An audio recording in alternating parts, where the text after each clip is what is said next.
Mexican people always believe that the origin of the people in this country it is Asia, right? Sí. We say the last ice age. Mayans depicted themselves, and it does not resemble today's Hispanic population or Mexican population, banana pack murals. You see these people with locks, head wraps, Negroid feature. These people don't look Asian to me. They don't look mongoloid in phenotype. Now you will see a lot of Mayan replicas. These were not painted by Mayans. These are not authentic Mayan murals. They'll make these replicas to fit the Hispanic population. But when we look at the murals, they look completely opposite. Now look at this mural and look at this replica. And I ask you, what's real? Cause I need y'all to think, and I really need y'all to use y'all brains right now. Cause we finna use common sense. Cause you can use common sense. They'll show you these replicas and say, oh, this is Aztec and Mayan culture. But the Mayans themselves depicted themselves as being a Negroid phenotype. Now I need y'all to think. When we look in America, all over America, in every city, you see everywhere in America, every city you seeing brothers with dreads, locks. Where else in the world is they wearing locks at? Before I speak on this image, I want to thank Dr. Ali Muhammad, because without him I wouldn't even known about this. Dr. Ali Muhammad said he got this out the Smithsonian. He paid about $700 for this book. But let's get to it. Let's get to work. Let's talk about it now. Sacrifice of light-skinned, light-haired seafarers. The artists or priests who decorated this important Mayan temple long before the arrival of Christopher Columbus were all well acquainted with the fact that they're excited with individuals or a people with race traits different from their own. The problem is, who were they? Clearly saying that these people were well aware of different race traits. So you got these people from wherever they came from. These people that they are taking captive represent the present day population, or the people you call Mexican, Hispanic.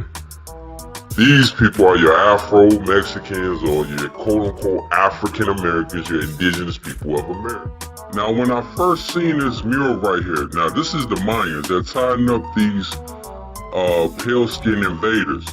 And when I thought this, okay, this gotta be the Neanderthal right here. Because these people have blonde hair and a ruddy skin. So, I have actually even seen Mexicans with the same features as the people that's being tied up and getting ready to get sacrificed. In this mural, I've seen Mexicans that look like these people. So, this is the Neanderthal and this is the Disanova. And you can pretty much get an idea who the people were. Now you see your Aztec. Now this is the Aztec temple. Now you see the brothers with the feathers. You even see some of the brothers in a Muslim-ish garb. This is in ancient Mexico. This is what they are hiding. This is Mexico before the conquistadors colonized it. Now you gotta understand, you had enemies of the Aztec, which were pre-Columbian invaders, or what you'll call present-day population. However, they sided with the Spanish against the Black Aztec to help overthrow their rulership elite. And the slave or the prisoner they got captive, and what you see is the Black Aztec right here. This is what you call present-day Negro, Black African American man. And his captive, these captives that they got, these are your present-day Mexican, Hispanic people.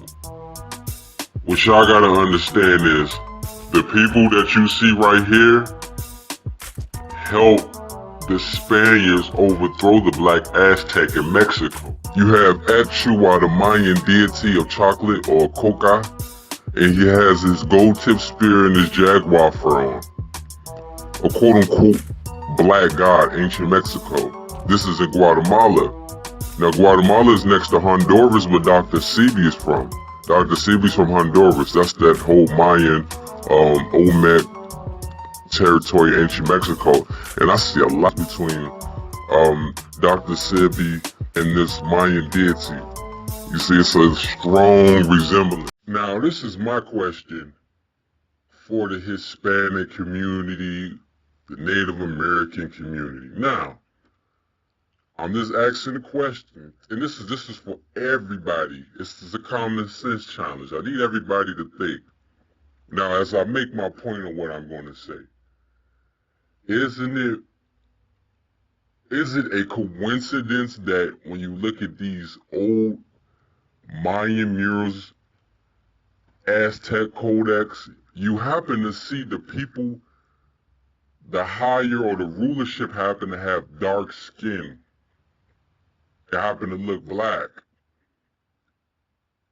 And the captives or the slaves happen to be pale. I'm just saying, is this a coincidence? I need everybody to think. I'm seeing this pattern in ancient Mexico. These dark-skinned black men taking pale-skinned captives. Is this a coincidence that the elite all have this, happen to be very melanated, very dark? Is this a question? Is this something to think about? The name of this is Native Americans Give Gifts to Thomas Gage. These are the Pokemon Mayans in Mexico, in Guatemala. Now, when you look down, you'll see a brother down. He has an afro, dark-skinned Negroid feature. So it's not even up for debate. Now, when you look up, you have an Indian with him, and there's a Dominican friar. I forgot his name, but these are your conquistadors. Pretty much, this is your population in Mexico when the Spaniards arrived here. Talking about the Olmec heads, right? Yes. Those made with the basaltic, rock, right? Sí. And I guess you know which is the point.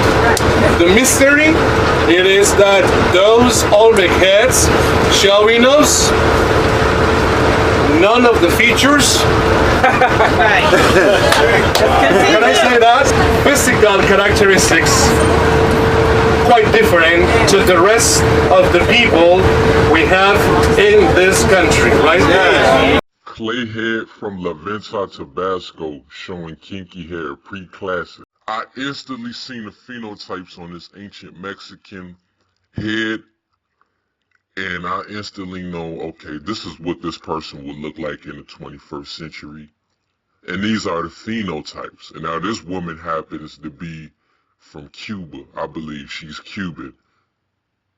And that's another territory of that whole, extension of that whole Mayan Olmec paradigm in itself. One thing to say that these people got into Mexico and Central America through the slave trade. But it's another thing when you have the evidence saying different. Because when you look at all these ancient Mexican figurines, BC time, all Negroid. I have not seen anything Asian. None of them Mongoloid. You see what I'm saying? So these people, all these other people, clearly came from somewhere else at a later time. And when you look at the Temple of the Warriors in Chichen Itza, you clearly see how they got here. You see what I'm saying? I stumbled across this picture right here of these Belizean people. And I instantly knew this was identical to the ancient Mayan ruins that I've seen in Mexico. And it's like, these are the same people, but you gotta understand what they do is they'll Africanize it. They have to hide the history of the people. So they'll say, well, these are Afro-Belizean or Afro-Honduran or Guatemala. They have to Africanize it. And then they'll take the people of Asian descent, of early invaders of the Americas. They'll say, well, these are the Mayans.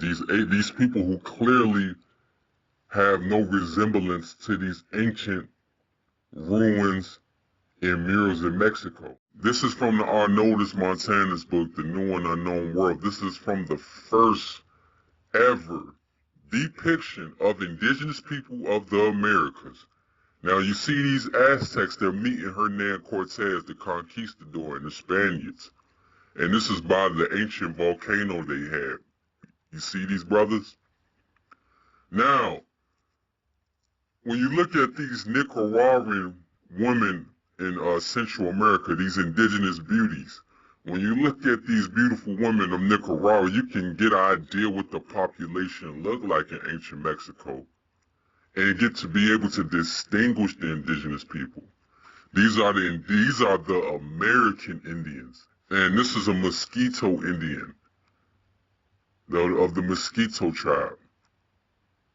And this is another picture of, it says, Indians using boinero in southern Mexico. Now, we know they're going to deny this to the grave, but you get an idea what the population looked like.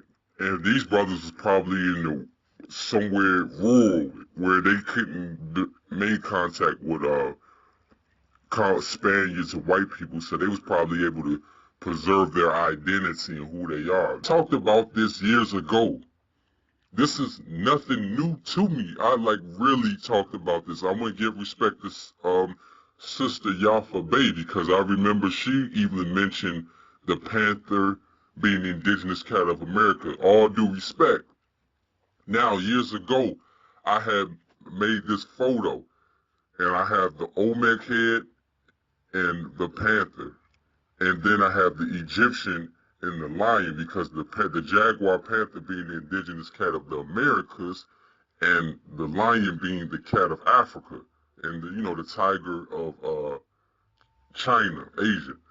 Now, Stan Lee, what he did was look at these ancient American culture in Mexico, the deities throughout the Aztec, Maya, Olmec, and what he did was put an African twist on things. He just Africanized it.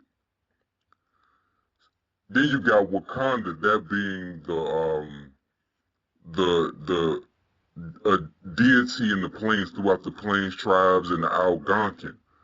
So it's in you to gravitate to that, because that's America.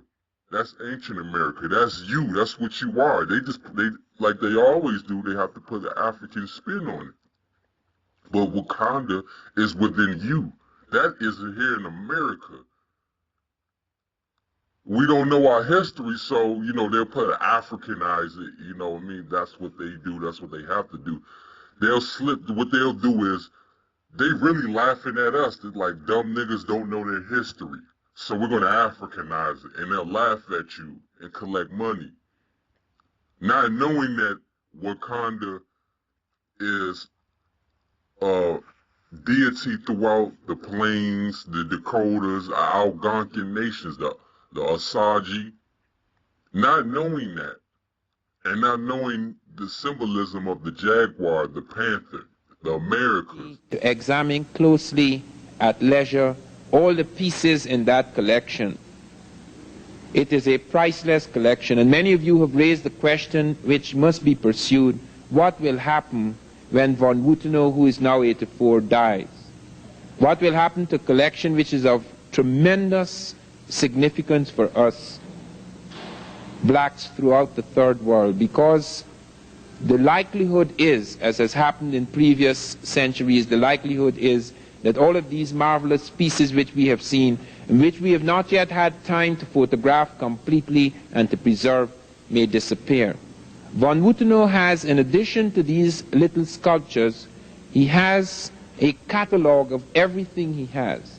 Brilliant photographs taken by several professionals over the years. She is apparently the director of the dancing group. And this is a man, and his features are Totonac. They are not Negroid, but they paint them with chapopote, so it is a warrior who is black. That is also an atavismo because they knew that the Olmecs were black. You're saying that the Olmec people themselves were black? No, well, this one certainly was black. You see, you can't see. And here is the proof for it. It's one of the best proofs I have. This is a figure made that is between the Olmecan period and the Totonacan period, transition period. And this is an Olmec sculpture, and to be black, they covered it with tar. You see, it's a stone head, but it's covered with this tar. So not only the features and the thick lips come out primitive, but it is made black.